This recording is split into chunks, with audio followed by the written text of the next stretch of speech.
I'm going to speak today about operating in an asset-light environment, somewhat of a contrast to what Nick's presentation was, where they build out the infrastructure.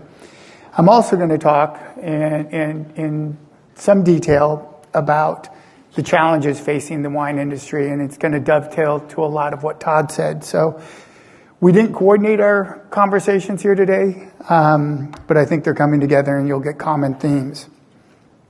So WX Brands, 21-year-old company. I've been with the company essentially from the beginning. We started largely as a private label wine supplier. We did beer, we did spirits as well, but wine was at our core. We grew from that to national brands, and the value we had and our ability to win in national brands was what I would call a dual virtuous flywheel effect. So beginning with exclusive label products, private label products, we build a deep relationship with our retail partners. We are sitting on the same side of the table, designing brands, doing gap analysis and figuring out the right price points and what they need. That gave us an opportunity to get a lot of volume through our distribution network, and route to market is an important feature for everyone here in the beverage alcohol business. That gave us the ability, when we acquired national brands or created national brands, to plug them into our distribution network and have an ability, because of our deep partnerships with retail partners, to be able to get distribution and product placement with the retailer. So keys to success in an asset-light model, to my mind, really starts with your supplier partners. What we're doing, WX Brands, and an asset-light model is not new. We're borrowing from the negotiant model that's been around for over a century. But having a partner that is focused on quality, focused on cost effectiveness and value is important. And having multiple supplier partners in each region is critical. Whether it's in Italy or Spain, Australia, New Zealand, Argentina, and then here within California, Oregon, Washington. We've got a veteran team, which is key. Our head winemaker, Kurt Lorenzi, has over 40 years experience in this industry. Peter Arbios, our VP of production, has similar length of experience. And then you have to have a procurement team. You have to have a compliance and legal team. You've got to really have the data in order to guide where you need to go. And we are a data-rich company. And then obviously, and I'll talk more about it, your logistics is key. And then brand development, marketing, really important as well. And what we do when we're negotiating contracts with our supplier partners is matching them to the demand we have from our retail partners and our distributor partners. And multi-year contracts are really important so you can avoid those cost swings that we're seeing right now. So this is a very complicated or not so complicated chart, but it shows what we were doing in 2019. And it flows through where our domestic sourcing is, our international sourcing, and bread and butter, which is one of our largest national brand items, and how we're working with suppliers in each country and with bulk producers here in California and elsewhere. We now have a winemaking team that is actually 8 strong, and the flow from our side is we're producing at one of our facilities here in California. We do not own vineyards. We do not own wineries. We do not own bottling facilities. We own our own bottling line. We produce in Sonoma, but we also work with co-packers here in California as well. Those goods all roll into our warehouse in the Central Valley, and from there they go to our distributors. In some instances in California, we deliver direct to certain retail partners where permissible. And then we have international office in London, which handles most of Europe for us. We have Canadian operations, And so product that's produced externally from the United States is shipped directly into those markets. Some of the advantages we have, one, we have multiple suppliers in each country. And we also have the ability to move from one location to another based on quality and value that we're able to get. We have moved Pinot Noir from California when it was tight to France.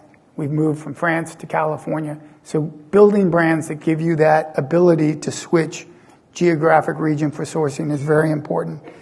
We also saw the glass shortages coming, and we were able to pull in glass from China before the tariffs and duties were increased.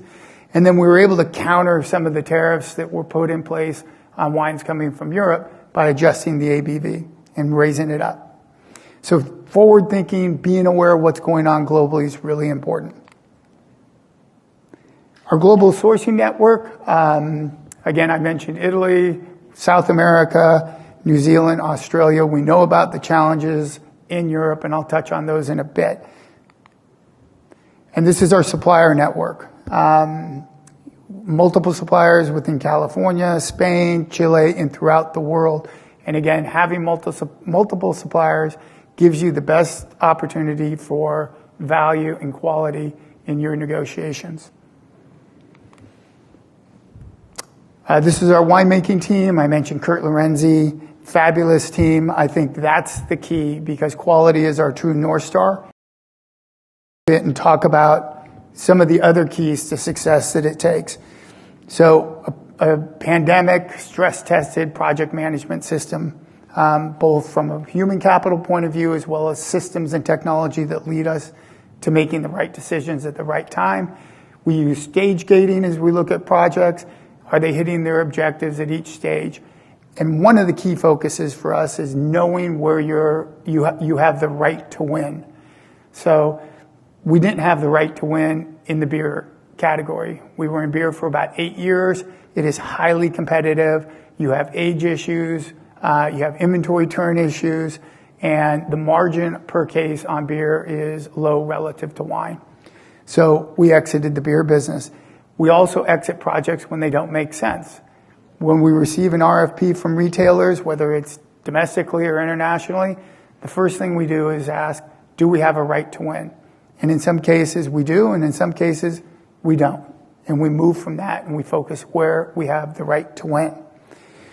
We also have strategic oversight of all of our projects, which are, again, as we review stage gate, are they meeting their objectives? And one of the key things we've done in the last several years for projects is a debrief. We expected it to perform at this level. We expected our costs here. We expected our sales here. How did that work? Take that debrief, not as an exercise in sales didn't deliver what they said or our costs were out of whack. It's really how do we learn and how do we become a learning organization that gets better each day. So within California, we have relationships throughout the state. We work closely with the Ciotti Company and some of the other brokers in the area, Turrentine, for example. But we also have direct relationships with major wine companies in California for sourcing, and we have multi-year contracts that allow us to hedge our cost swings and ensures availability. This is our Sonoma facility. It's capable of doing between 750 and 800,000 cases. Globally, we do nearly 4 million cases. A lot of it is outside of the United States production, approximately 2 million.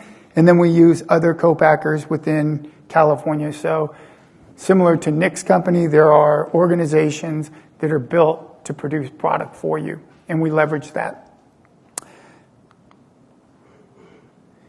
One of the key things that can drag any company down is not having the right inventory at the right time. And many companies produce too much. We've used and built our own forecasting system. We've got a technology team that is A+, and our sales team on a monthly basis is updating their forecast.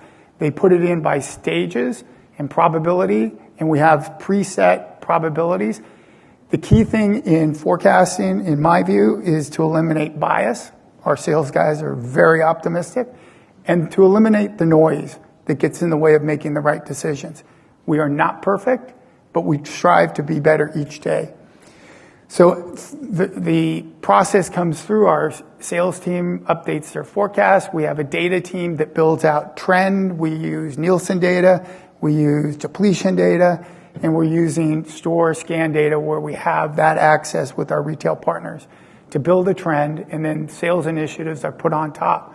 And those sales initiatives are studied. They're analyzed. If we have a display program with a particular retailer, how did it perform the last time we did this? And is it an additional 5,000 cases for a particular SKU or only 2,500? So we're using historical data to measure forward-looking sales initiatives. That then goes to a group that creates a demand plan, and that's our technology and data scientists that look at the demand plan and determine what they believe will happen. What we historically see is a sales forecast here, a demand plan here, and then the leadership group on a monthly basis evaluates the demand plan, the sales forecast, decides how much risk we're willing to accept, and we create an operating plan. That operating plan drives our financial forecast and our production planning. That operating plan usually is between, on the low side, the demand plan, on the high side, the sales forecast, and we're usually somewhere in the middle there. And we do it with eyes wide open. When we evaluate the results from the prior month, we take that into account, and we see often that we start trending closer, in some instances, to the demand plan versus the sales forecast. In other instances, the demand plan was understated, and we trend closer to the sales forecast. So we make those adjustments on a monthly basis. I'm going to talk now about several areas that Todd spoke about. And I was talking to my wife about a month and a half ago and telling her, look, the wine industry is in a really difficult spot. I think consumer demand over the last 3 months is down almost 9%. So we've got stiff competition from the spirits, RTDs, and millennials simply being very promiscuous as far as brand loyalty. So we have that. We have droughts. We have fires. We have short harvest globally. We have a glass shortage that I think everyone who's in this room and in this business is acutely aware of. We have lack of labor in many instances. It's hard to get staffing for bottling lines or for ports. And obviously we have the great shipping crisis. This shipping crisis and domestic shortage of drivers has been, floating in the background for a couple years. It was generally in trade journals. It's on the front page in the New York Times. This is a major issue for us. And like Todd, I participated in the conference with Hildebrand and tried to glean, why are we seeing this? Well, in 2020, in March, when the pandemic hit, a lot of shipping companies took equipment out of use. What we also found was people were at home, they sheltered in place. We saw the large COVID spike in consumption, but it wasn't just consumption of wine, it was consumption of many goods. And rather than spending their money at restaurants or going to a Giants game or something, or going to the movie theater, they were accumulating goods. That put further strain on the global shipping network. You have that continued skyrocketing demand happening now with a rebound in economic growth. The shortage, as Todd pointed out, in vessels and equipment. And then labor shortages, which I touched on, and those were very impactful at ports, where if you had a contact with someone with COVID, you were required to not show up for work for 14 days. You cannot backfill that quickly. And so that's how we started seeing the stack-ups at ports, and particularly acute here on the West Coast. What has that resulted in? Increased cost, increased shipping lead times, out of stocks, which retailers are not joyful over. And then what we're seeing today, and we're not alone, is the inability of distributors and their carriers to get drivers and equipment to pick up on orders that they've placed. So when I told my wife about all of these challenges, she said, you know, you can curl up in bed and pull the covers over your with it. So we chose as an organization to get up and deal with it. So again, the prices for containers skyrocketing. We're just lucky we're not doing the Trans-Pacific route, which is China to the West Coast and the West Coast over to Asia. Domestic freight I touched on, already a problem. It grew even deeper. By some accounts, 60,000 truck drivers the U.S. is short. I read today in the New York Times, 80,000 is the new number, and the projection for 3 years from now is 160,000 drivers short. That's leading to prolonged lead times. It's leading to orders not getting picked up. It's leading to challenges moving bulk wine around California to our various facilities in which we package. Inflation's real. We're seeing cost increases, not as pronounced as some others are because of our longer term contracts, but you're seeing it on glass, you're seeing it on packaging materials, corrugate. We have one of our valued retail partners on the exclusive brand side is Whole Foods. We have a brand there called Globerati. It's sourced around the world. One of the products in Globerati lineup comes from Chile. Got a call from our production management team, said the Chilean supplier wasn't able to source the right corrugate, and they were going to need to use craft corrugate as opposed to the decorated.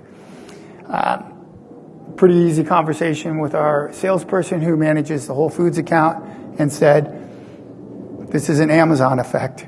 Getting corrugate is a challenge, and it's largely because of what's showing up on your doorsteps every day. Whole Foods, as a great partner, says we totally understand. We'll go with the alternative carton in that instance. Again, on the same theme, how do we deal with this? We need to adjust. We need to adapt, and we need to jump to where the change is happening.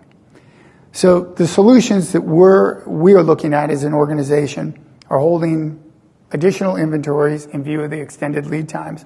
What was 45 to 60 days transit from Europe is now upwards of 120.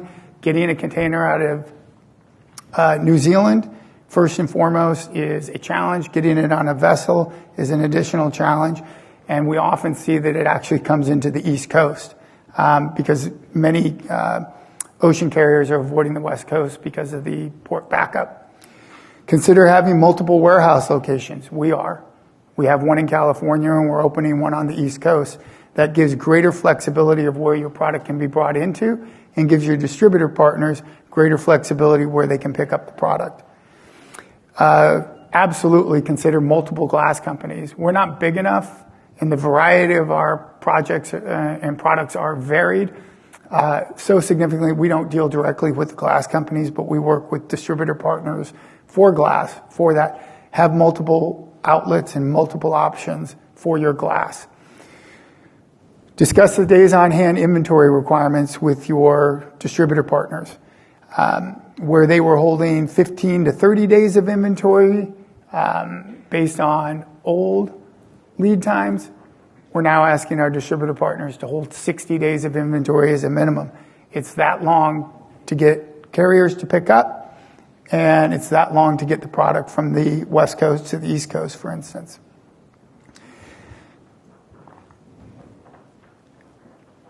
Very difficult conversation with our sales team is carefully and strategically bump up pricing, whether that's makes its way to the shelf or it's a combination of distributor, us, and retail partner taking a couple of margin points out so that you can maintain shelf price integrity.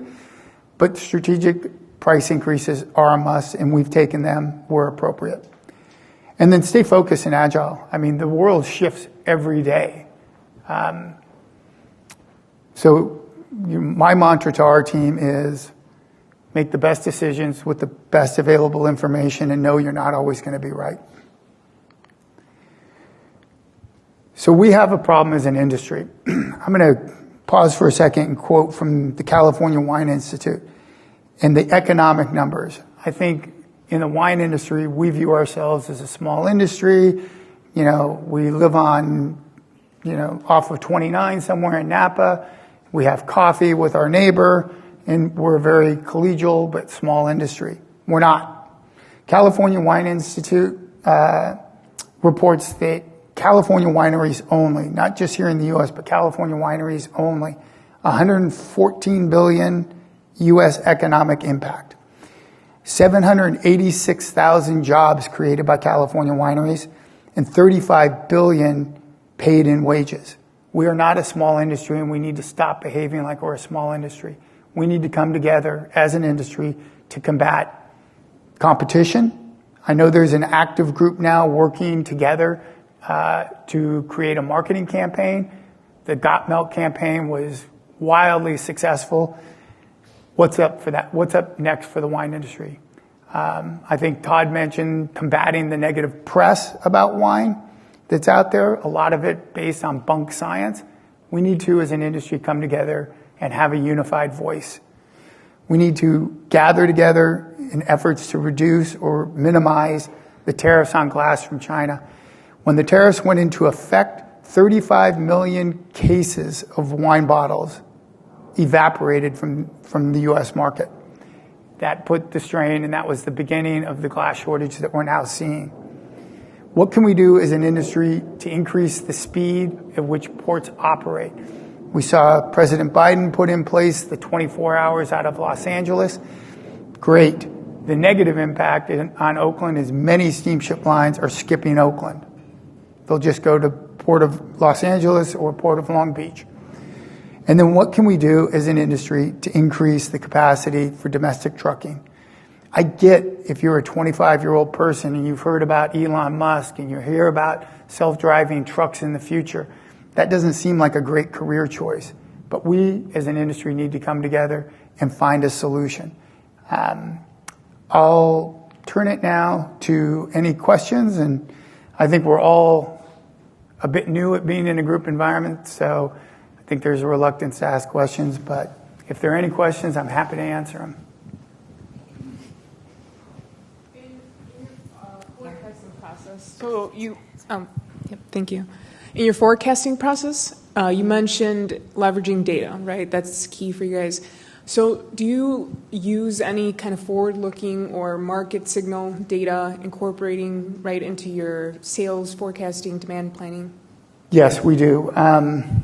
We use the Nielsen data. We have various other sources of data that is somewhat predictive of the future, but we're using historical data as well to guide us. So when our data team is creating trend, they're looking at future, they're looking at what performed in the past, and if a brand or a SKU is growing at 10%, how long will that 10% grow? Similarly, if it's on a decline of 5%, how long will that go? And they use various data sources to put that together.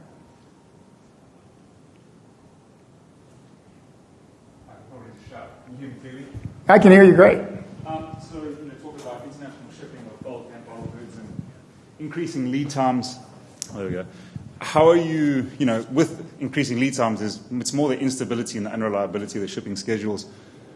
How are you building in storage capacity? How are you planning? Okay, what happens if this arrives on time versus it takes 3 months longer than expected? Yeah, great questions. So the question's about extended lead times and storage capacity. What we've done, we have, building on our S&OP process, we have inventory replenishment rules that the leadership approves. And if the lead time was previously 2 months and now it's 4 months, when our safety stock level here in the U.S. gets to a certain level, it triggers reorders. And so now we're reordering further in advance. The other thing we do as far as storage capacity is we have multiple storage providers here in the U.S. Bulk storage, a bit more impacted right now because the harvest just came in. But for finished goods, we have multiple warehouse providers on both coasts that we work with. So we have a little bit of an accordion feature. So great question. Thank you.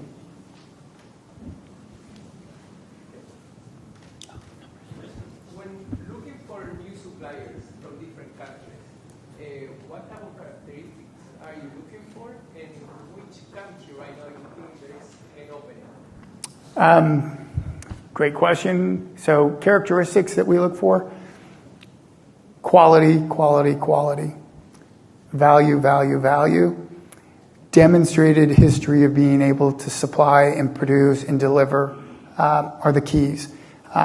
Countries now, I mean, that we're looking at, we always are looking to expand our portfolio. Over 21 years, we've built out our network. We're adding new suppliers frequently, and at times moving away from a supplier who either pivoted in their strategy, they want to focus on their own brands. We see South America as a great opportunity, Chile specifically with the value. We have a great supplier base in Italy, though there are programs that we're looking to do, whether that's a Barolo or which is more unique than some of the industrial suppliers. Many of our suppliers are household names. They are multi-generation, 100-year-old wineries that we partner with. Thank you. Sure.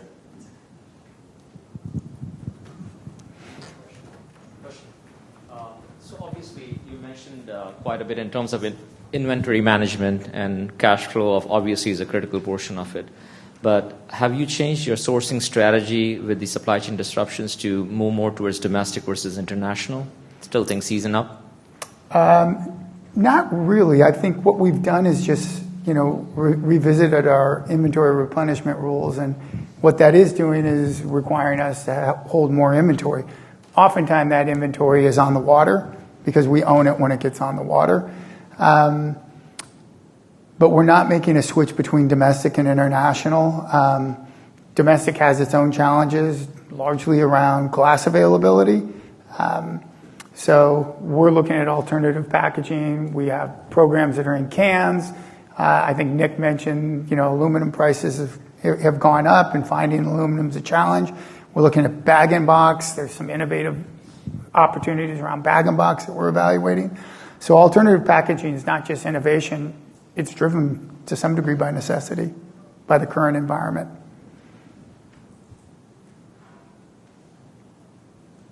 Okay, any others? Well, thank you all so much for your time today. It was a pleasure.